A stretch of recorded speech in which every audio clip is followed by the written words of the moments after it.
Republic, Plato uses this comparison between the state and the individual to shed light on both, really. He's trying to figure out what justice means, and what he does is he uses a city and he explains what's going on in the inner workings of a city to understand what justice is in that context, so that he could understand what it was in the context of an individual. So this city individual theme is one that is kind of strung throughout the entire Republic.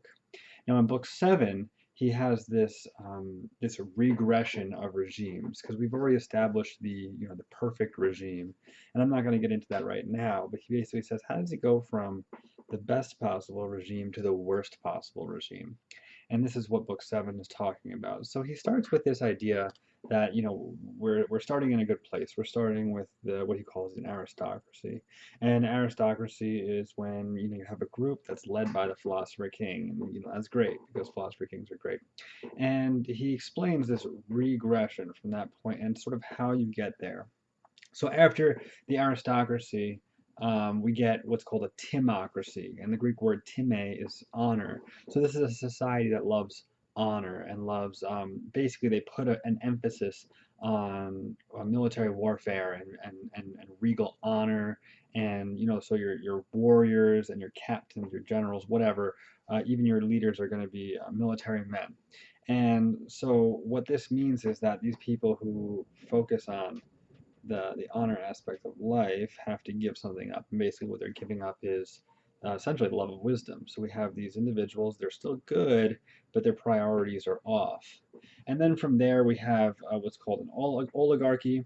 And what he means by oligarchy really is not necessarily the number of individuals who are ruling, but more so the focus. Again, it's not the focus on the good. It's not the focus on like the ethereal things that Plato likes. It's not the focus on honor, but it's on something even baser. It's the focus is on money.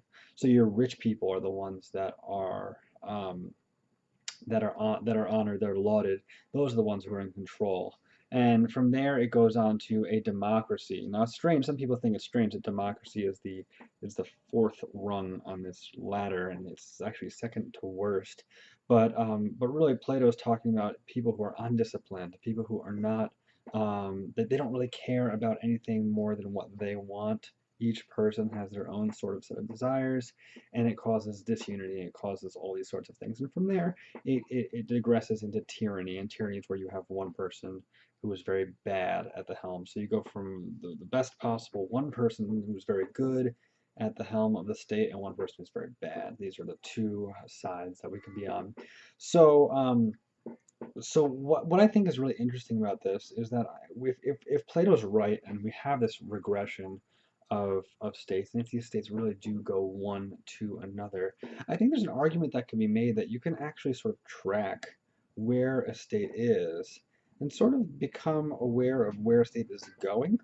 So, I think this has implications in elections. When, for instance, the 2016 election, I think you had basically a choice between, what you might consider, what Plato would consider an oligarchy, someone who is like kind of into money, sort of into like, money is sort of the thing.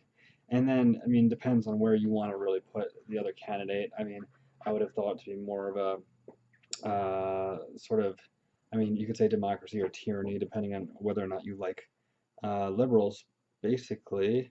But really, I mean, you have to kind of track where the heartbeat of your people are. Are your people into money? Are they into themselves? Do they just want to give up? Do they just want someone to lead them? I mean, heck, you could say that was the case for Donald Trump. I mean, a lot of times dictators come from places where individuals don't really want to do the work of governing. So whether you like him or hate him, depends on where you're going to put him on this scale. But I think it's interesting to take a look at your society and see what you honor, what you love, and using that, you could actually sort of determine what sort of leaders you're going to elect. So, I mean, I guess we can wait a year and see what happens with this coming election, but I'd be very interested to use that model or Plato's model in seeing, who our next president's going to be, or any country. It doesn't really make a difference. Yeah, let me know. Let me know what you think about this. I'd like it if maybe anyone wants to read through that, read through the Republic, read through Book 7 particularly, and see if there could be a model there, if there could be something used to make determinations like that. Let me know.